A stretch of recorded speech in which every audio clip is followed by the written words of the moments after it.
Hey everybody, welcome back to my channel. This is Abby with Abby Reviews, and this is going to be my review and recap for David Makes Man Season 2, Episode 7.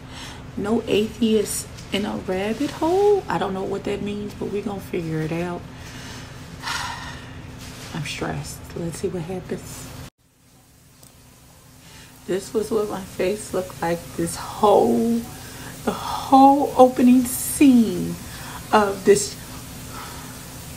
So David wakes up, he's hungover, he's trying to figure, he's asleep on the couch, he's in his drawers, he don't know what's going on. Then here comes Saren out of nowhere, and he's in the tank top and some little cute sleep shorts, and he give David some orange juice, and they talk about, oh, last night was wild, and blah, blah, blah, blah. And the way it was coming, you could tell David don't know what happened last night because he was so drunk. So David, not knowing what happened because he was hungover, just assumes that they had sex. That was the way the conversation was going. That was the assumption that I had as well. And David, he went to lean in to kiss Saren, and Saren was like, "Hold, pause. What do you think happened last night?" He was like, "Well, we close, like it feels close, like, you know, after sex intimacy, this is what this feels like for me." And he's like, no, he's like, you on the sofa, and if we had sex, you would know, you would feel it. Okay. David says, I don't know, he's like, "I know I love you." Right there. And so he says, "I love you." And he was like, "Yeah, I know, I love you too." He says, but if the only time you feel close, like that close to someone, is after you have sex, then maybe you need to talk to somebody about that.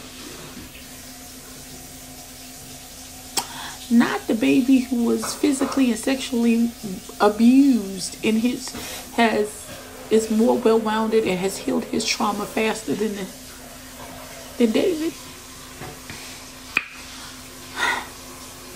Okay, so I don't know if this helps bolster or disabuse our notion of them being soulmates. And also Saren said, "I'm gay most days." Well, what happened on the other days? What are you the other days? I'm confusion and okay, so David shows up at baby girl's door. I can't remember her name, the one he's been trying to get back after she was like, "You're doing too much," and all that other stuff. And he beat her box in. When she tries to get on all fours, he's like, "No, not like that." That's something else that we're gonna have to touch on, because I feel like that reminds him of, but okay. And so he was like, "We need to talk. Do you feel better?"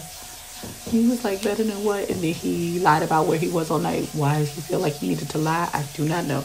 Because clearly ain't nothing go down between him and Saren. Maybe he feels guilty because he wanted it to. I don't know. So he's ignoring the partner at his job, and he's walking out the door, and he finally answers the phone, and they said, "Mr. Padilla is looking for you," and he's right outside. And he's like, well, he's right in front of me. So JG is trying to get in to see the little boy who shot him at the jail. Why? I don't know. Maybe, I don't know.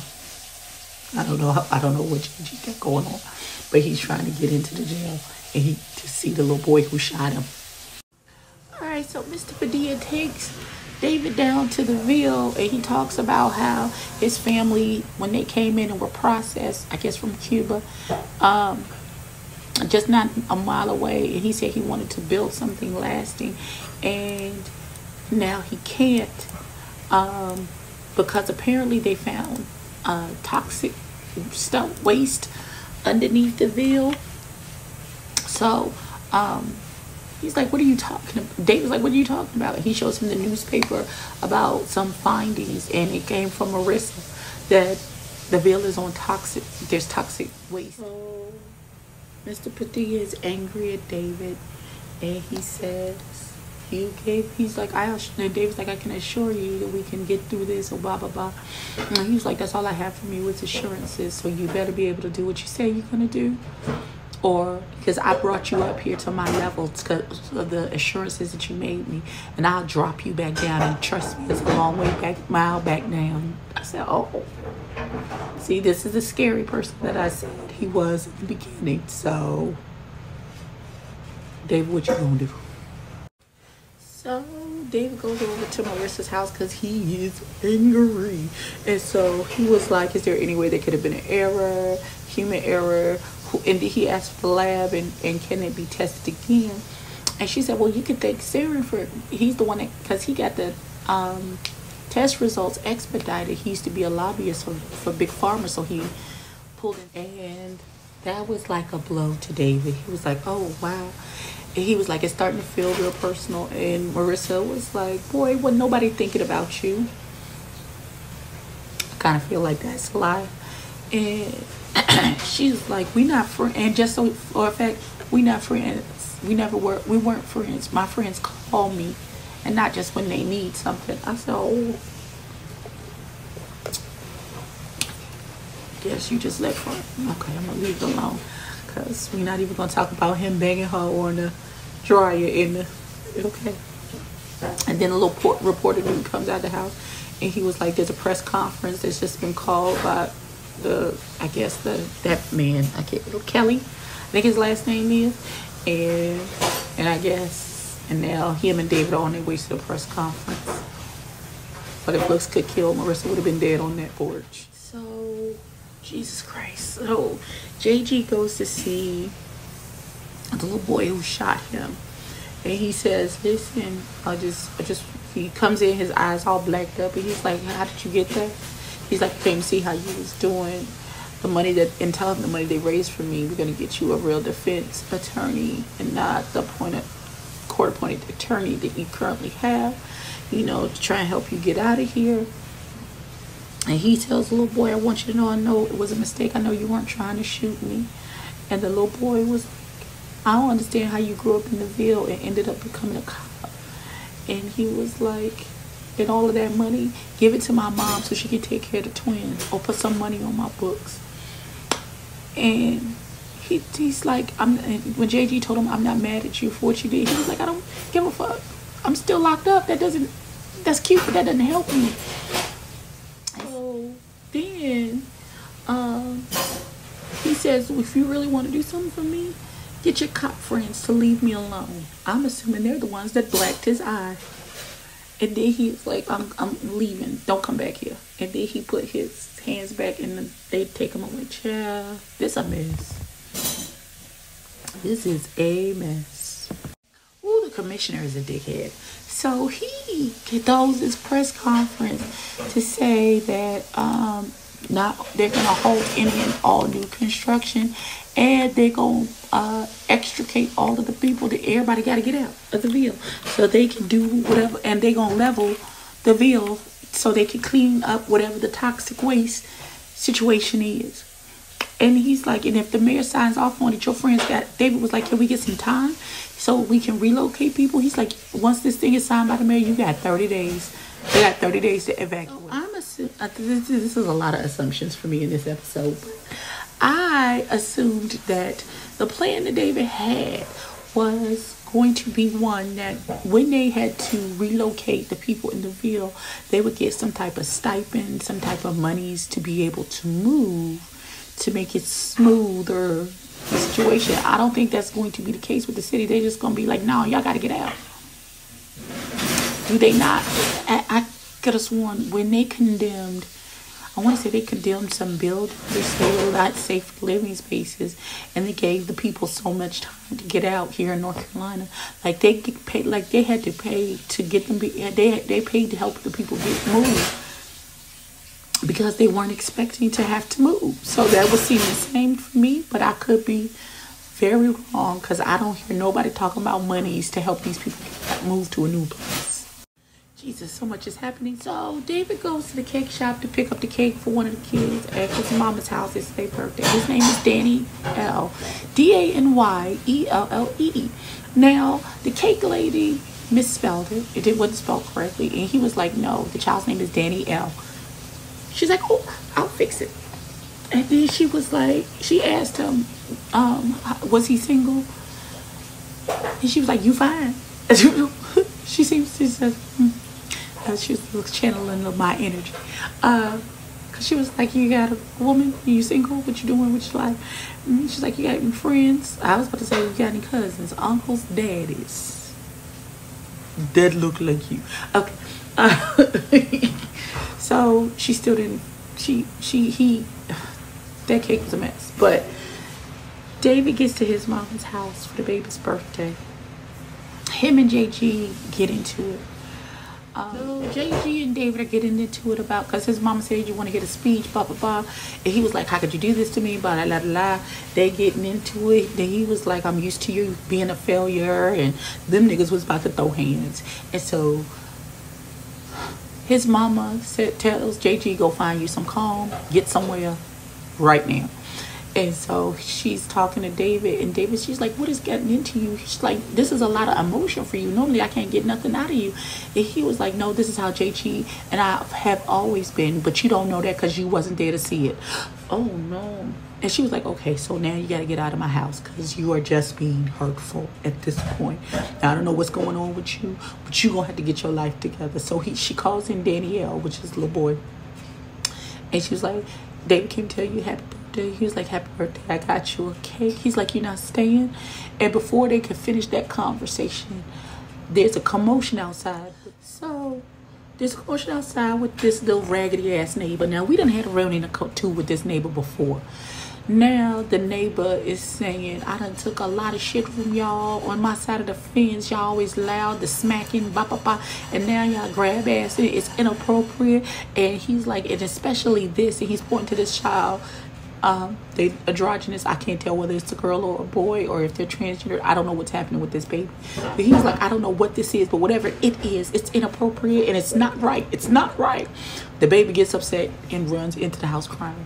That sets. And then Mama Glow and David go the fuck off. David grabs this man up by the neck. I thought he was going to choke him to death. Jesus, or the man was going to have a heart attack and drop dead. And child, he grabbed that man at the neck. He's like, you got all this fire. Say for these kids. Say it to me. I'm a grown man. Say it to me. Say it. The man can't say nothing because you choking him by his Mama Glow had to pull David off of this man because he was choking him to death. And then they put, his mama had to pull him off and take David in the house because David was finna, David was finna commit murder right there on the front line. I didn't necessarily, listen, I'm not necessarily in front of all of the neighbors. And nobody was like, oh no, stop. Nope. They was all looking like this. Well, shouldn't have been talking shit. Alright, so JG is sitting in the car. He angry. His loud ass is Rashty, common law wife, calls him. She going off about him getting Trinity, and I don't like her being at that house because every time she goes to your mama's house, she come back with an attitude. And he was like, she didn't want to leave. She was having fun. Of course, she didn't make her. She's a child. And he was like, oh my God. And he hangs up, and he was like, yes, he's about to get out of the car and go get Trinity. And so JG gets this lovely idea. He goes to the Ville. He goes to talk to Shayla about his visit with the little boy and what happened and how the little boy acted with him. And then Shayla proceeded to blame him for the little boy being how he was.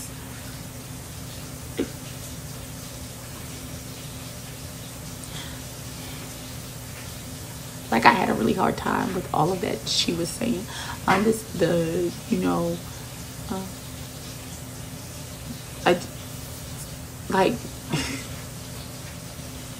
It seemed like if it's in a perfect world, those things would be nice. But you are also talking to the person who is the victim of that young man.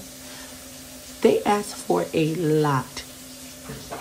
They're asking for a lot from JG in regards to the person who took. Listen, I know you're supposed to, maybe it's the Scorpio in me, but this nigga shot me. He pulled out a gun and shot me. And so even despite the fact that this nigga shot me, all of this money that was just raised for me and my family, I donated to him. I gave to him to help him in his situation where he shot me. Like, I don't understand. Like, this is giving me very much Botham Jean's family hugging his murderer. Like, I don't get it. I don't get that love for love. Why we always got to forgive and let somebody go who's done something wrong? Why is it always on the onus on the victim? Why? No, I would just like to say, so that it is on public record, if somebody did something to me that caused me grievous harm and or my demise, don't forgive that nigga. Don't forgive them at all. Burn this motherfucker down to the ground first. I don't want to judge Candace in my Bible. I don't want my family hugging this son bitch in the courtroom. In fact, I would like you to jump across the table like we be seeing in them videos to try and beat their ass at the courthouse. That is what I would like. Okay, I'm back out of my feelings. Shoo. He and Shayla continued to talk, and he was like, how did you get so smart? And she was like, books, read one, try it sometime. And he was like, loan me a book. She like, And then they kiss, and then while they kissing, his wife calls, and then she looking at him, and he looking at her. That last 10-15 minutes of this show was a lot. Okay, so we start with JG getting back home. Him and the wife is arguing. She was like, don't give away money. Ask first. Like, we need help. We not self-sufficient like that. He's like, I'm scared and all of these things. And she was like, Jesus Christ, it's simple things. If we are a unit, then you don't do things without me. It's as simple as that. And so he storms off, and then he sees that the baby girl is in her room crying. The hell she crying about? I still don't know. But maybe it's from hearing her parents argue. I don't know. Then David goes to Saren, and he's like, I've been texting you all day. Why do I have to come to your house in order to talk to you? So Saren's like, I don't know. And David is like, why would you do this to me? He's like, I looked for you for 15 years in obituaries, all types of things. And sometimes I would see you and I would run to catch you, and it was never you. And Saren is really like, nigga, fuck you. So you helped me once, so what? Like, we are so emotionally invested in this story between David and Saren. Like, I physically felt that like a punch to the solar plexus. Like, what do you mean? So what? Oh my God. So apparently what David did to help Saren. Saren literally said, it means nothing. Thank you. I appreciate it. And nothing. So David is like, so what? They get into an argument. They're in each other's faces. And David is like, so what? You gonna hit me? And Sarah is like, what? You gonna try and kiss me? And we leave it a cliffhanger. I don't, what? And then the next thing you know, David is at home and he gets a call from his mama's girlfriend. The neighbor's pressing charges. Right now it's just a general pressing charges. David has not been named specifically as assaulting him, but I feel like that's what's coming next. And so it's 3:28 again in the morning. He gets up, he goes for a run. He stares at the water for a little while. And next thing you know, he's back in the Ville. Miss Elijah comes downstairs. So David and Miss Elijah have this beautiful conversation. She's asking him, what color is your heart today? And he says it's a little blue.